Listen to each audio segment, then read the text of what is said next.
talking a little bit more, and we decided to do this event next Thursday, which will be for Cyborg. So we should have about 40, 45 commercial real estate brokers from New Hampshire showing up at Fratello's. So today's just kind of like a little pre-intro to kind of give us some tools, skill set to learn how to mingle a little bit better with all these commercial real estate brokers who are coming this week. So that's that. Thank you, Bill. Thank you for having me come in. I introduced myself to everyone, which is one of the things I would suggest that we do when we get to the event on Thursday. And you've gotten a bit of my bio, just a little bit more, if you will. About 15 years ago, when I moved here from Florida, after having the Coyote Okie bar, I got a JOB with a real estate agent here in town that you would know his name, but I'll keep that to myself. He does 100+ deals a year. And when I was hired by him, for about a year and a half, I helped put together his listing packets. I watched him prospect, pick up the phone, make phone calls, hundreds and thousands of phone calls and listing packets and all that. And after about 2 years, he got me licensed, and I went to learn how to make phone calls myself. And when I got to the event, I realized, wow, there's a lot more to this. There's a lot about body language. There's a lot about mirroring and matching and tonality and getting in rapport with another human being. And so over the last 15 years, as I've taken lots of courses on sales and body language and Zig Ziglar and Tony Robbins and Walked on Fire and all that fun stuff, there came a shift in my perception, my business, that it is not just who you talk to, and it's not just what you say. Because people ask me all the time, Cami, what do I say when? What do I say when they ask me what do you do? What do I say when they ask me what is your commission or your sales price or the investment? What do I say? What do I say? So there is a level of who and what we say, but there's even more importantly a level of how we say it and who we're being. So we're going to talk about that a little bit today, and I really appreciate you guys investing this hour with me, because this hour of time can potentially make you a lot of money at the event. Let me ask you guys to get a little interactive with me. On average, without throwing out exact numbers, just to give you a feel for what we're dealing with here, what is the average commission that you would say comes in, or the average sales price of someone that we're going to meet there at the event? What is an average? What's juicy about that? Like, why are you going? Do you know what I mean? It can vary from one private office to a whole floor plan. Could be. It could be as little as $3 grand or $300,000. $3 grand's not that little. That's a nice little chunk of change.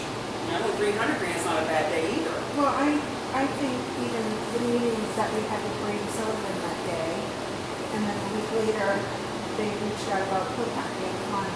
And I know he's been trying forever, but I feel like part of that meeting also could have resulted in them saying, hey, you have this really great client, they need your help. Yeah. Which was, at the end of the day, Maybe an opportunity. Maybe an opportunity lost. 2 years. Yeah. Which is huge. Well, we're going to talk about that a little bit, about what's going on in the marketplace, so that how we can speak more intelligently with these folks when we get there. So it's really, really important that we take a lot of notes. I love that I see everybody with paper and pen. That is a beautiful thing. What we're going to do is we're going to talk about,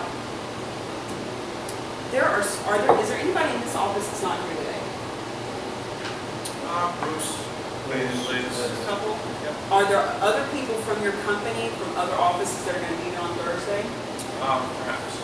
It would be very interesting for me to see, when we're done with the pre-event and then the event, a post-event follow-through to see the difference between the people who were here and the people who were here that took the initiative, the advice to heart, and the people who weren't here at all.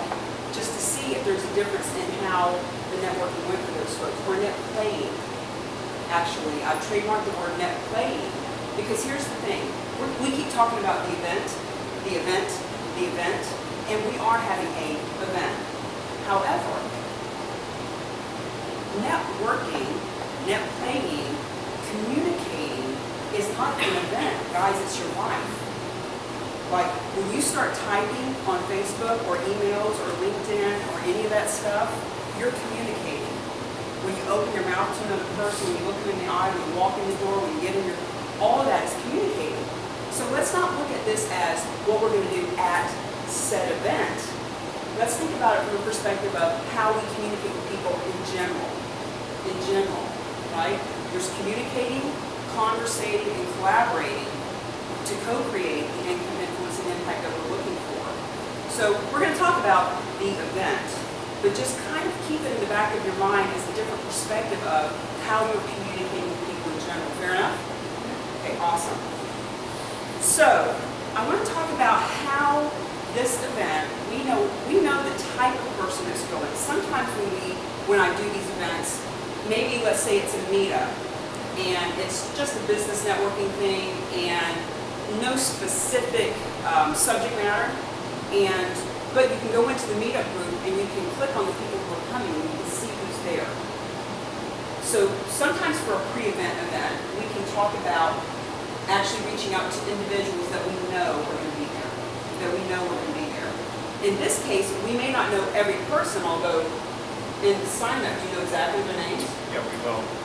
So that's another thing that we can talk about is how you and I can talk about, is that something that we want to delve into? Overall, we know that the people there are commercial, industrial, board of realtors, right? Board of realtors, they're commercial industrial agents.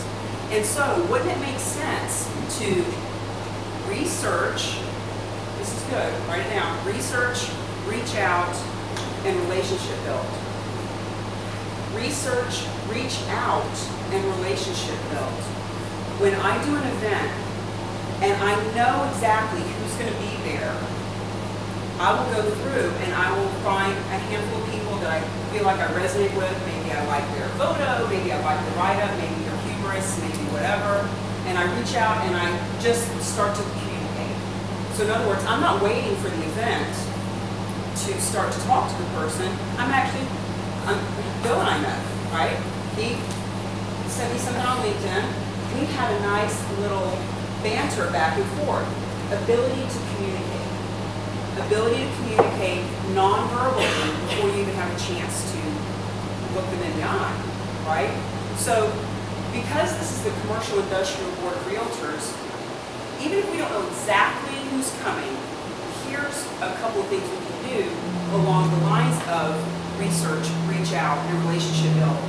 Can't we find them? Because everybody wants to do, I don't know, let me ask you, do you want to make a good first impression? Yes, involvement's good. Do we want to have conversations that are engaging? Yes, we do. Do we want to be able to follow up with people in a professional, productive, profitable way? A couple of you would like to make some money. Okay, great. So, if that's the case, wouldn't it make sense to educate ourselves on what they would be interested in? So in other words, you already know what they do. You don't have to walk up to them and give you the same boring, hey, what do you do? What do you do? Oh, never mind. What do you do? Oh, no, that's boring. What do you do? We don't have to go through that in this conversation. A lot of times I talk about stop saying what you do and create a more interesting conversation. Thank God, in this case, let's just get past that. We already know what they do. What are they interested in? Write this down. What are you working on? When you meet somebody at this event, ask them, hey, what are you working on right now? What are your goals this year? What books are you reading? Etc. And because they are commercial industrial brokers, wouldn't it make sense to know what businesses are coming into the area, what buildings might be on the market, what buildings are being built? Did anybody read about the Residence Inn by Marriott that's coming into Manchester? Who got that contract? Who's going to put all the furniture in there? I don't know. But isn't that a nice coup for somebody that got that? And doesn't that make us more educated that we know that that's coming in? By the way, I lived at the Residence Inn by Marriott for a year. Love it. Can't say enough about living there. Fabulous. Full apartment, every day made. Didn't make the better, take the trash out for a year. It was awesome. So when they get here, I'm going to go check it out. But we need to know what those people are interested in.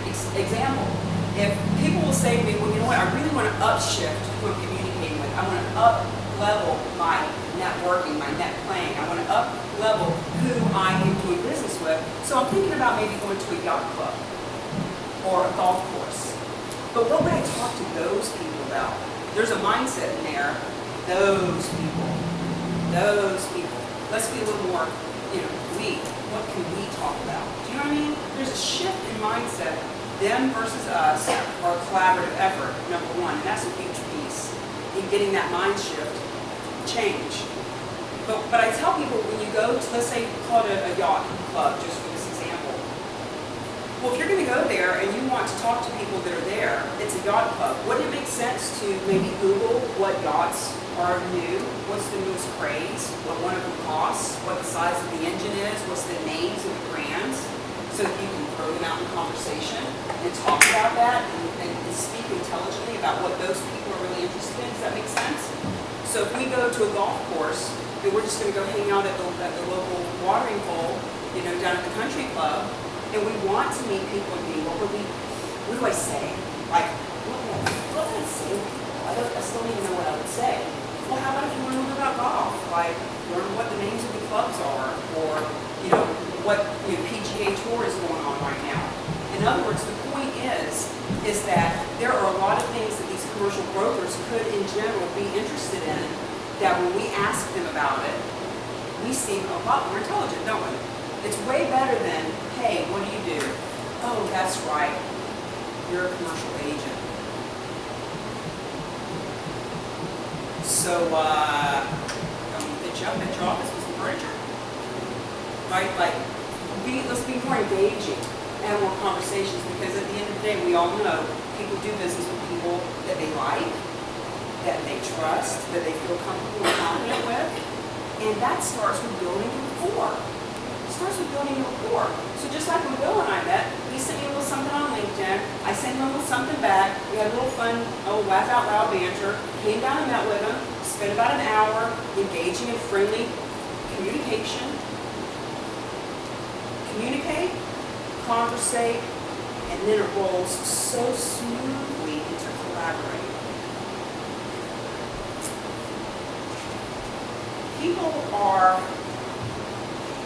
There's an epidemic of non-follow-up. Why? Who here has a stack of cards this big on your desk, in your purse? I see smiles. Thank you for being honest. I had them too. I still have them because I'll get them, but it's just taking me a little while to go through them because I do stuff like this every day. But I go through them because I do not ask for a business card unless I intend to follow up with that person. Write that down. Stop asking people for cards and not following up, especially at this event. You guys have a chance to step up, hold your shoulders back, be engaging, intelligent, informative, informed type of individuals that they can leave there saying, wow, that group's got it on the ball. If I could just interject, guys. So, talking to a few of the senior brokers, asking them, hey, are you rallying your people to come to this event? And they're coming where normally, if they weren't getting CEU credits, they would not be coming. And if I was just throwing a mixer, even with free booze, they wouldn't be coming. They're coming because they realize what Cami has and what they can glean from Cami. So these guys are coming to this event eager to learn. So they're kind of already in, I want to learn something new. I want to find something out new. So it is a huge opportunity to get all these, because odds are you're going to get the people who really want to learn, people who don't really care, the brokers who are just skimming on the bottom. They may come for a free drink or something, but the people who are coming to this event are probably going to be the heady hitters of the state, of yes. How many people, Bill, do you know are coming so far? Right now we have 25. We got an RSVP. Those are all brokers. We still, have about a week to go. So. You just say it's open bar. What's that? You just say it's open bar. Yeah, I'm buying two drinks per Dude, person. only for people who don't want to communicate You gotta properly. get them loosened up with liquor, you know? So the thing about that is that the people who are coming, when we are able to communicate with them in a positive, powerful, productive, professional, profitable way, that makes you as an organization step up. And people who are, there's a difference, when we talk about being committed, there's a difference in people who say, well, I'm committed to doing this business, that business, where we're doing. Are they committed where they're just interested? Are they involved? Are they immersed? Are they immersed in learning stuff? Are they invested? And are they innovative? So you guys are seen in the public eye as an innovative place. I think it's fascinating that it's so quiet in here. I feel like it should be like Google. There should be some music and colors and stuff just kind of popping. But hey, our physical surroundings, right? What we're wearing. And by the way, I dressed down because I knew it was a dress down day. And I'm going to talk a little bit about our posture and our presence and how we're presenting ourselves. And the fact is, people ask me all the time, well, should I wear a suit? Should I wear this? Should I wear that? And I'll tell them, listen, whatever makes you feel yummy and comfortable. Whatever you feel comfortable in. If I feel comfortable in these jeans, and I've got my little sash thing that I've been playing with lately, because I've never had to wear a belt, and I hate belts, so I'm just doing this to keep my pants on. If this makes me comfortable, then I am going to exude that which I want to attract. Does that make sense? So if you could put me in a $5,000 Versace dress, like a one-piece dress, that would knock the socks off of any model, and I would not feel comfortable in it. I just wouldn't. So it doesn't really matter what you wear as much as how you wear it. Now, having said that, we want it to be clean, we want it to be professionally groomed, we want it to smell good, we want it to be pressed or whatever that is. But if it makes you feel good, that's what you need to wear. Because there's a difference in, I don't know, this isn't really comfortable, and pantyhose riding up, and all that kind of fun stuff, versus, wow, I own this place. Like when I walk in there, I'm going to own it. You know what I mean? There's a difference in posture with that. So back to Cyborg. So let's use words that are intelligent. Robert Kiyosaki of Rich Dad Poor Dad is one of the mentors that I've subscribed to over the years. And Robert Kiyosaki talks about the language that we use and how that changes how people perceive us. With real estate agents, when I give classes, I talk about, look, don't walk up to somebody, to someone like a heavy hitter and talk about, hey, do you want to buy a piece of property? Let's talk about acquisition. Let's talk about assets. Let's talk about, are they, what's in your portfolio? These kind of words just simply set us apart from somebody else that says, do you want to buy something? Can I sell you something? Right? Would you like to add to your portfolio? What is in your portfolio? By the way, do you own property too? Or do you just, are you sell it? Do you lease it? Do you sell it? Do you own it? Aren't those good questions to know from these people? Because if they just sell real estate, that's great. Because if they sell a lot of it, you can fit it up. But if they buy it and they hold it, that's a whole different kind of contact now, isn't it? And because you guys are out, look, expand our thinking. Because you guys are out in the marketplace, you're movers and shakers, you are out hearing what's going on, you could potentially find properties that need to be sold and partner up with the guy that you met at the event who's buying. But you're not doing that because you just not maybe you hadn't thought about it. Maybe you don't know who to sell it to. So it's just a way of opening up our reticular activator. Our reticular activator. Ladies, who here has had babies? When you were pregnant, you? Wow. That's good though. That's good. I'll ask you. When your wife was pregnant, did you start noticing pregnant women, baby strollers, people talking about babies, baby clothes? Yeah. All of a sudden you noticed when you went to Walmart there was more baby stuff, pacifier. Why? Did all of a sudden the day your wife conceived now they're selling that stuff? No, you just start thinking that it's on your mind and then you start to notice it. That's what I'm talking about. Thank you for playing. Put it on your mind so that you were starting to think about that. What can you do at the event to start to be more engaging and to start finding leads like that? Now, handshakes and eye contact are very important, and we can assume and pretend and hallucinate all day long that people just know how to do that, and they don't. I shake thousands of hands every month, and tens, maybe hundreds over the years. And there's nothing worse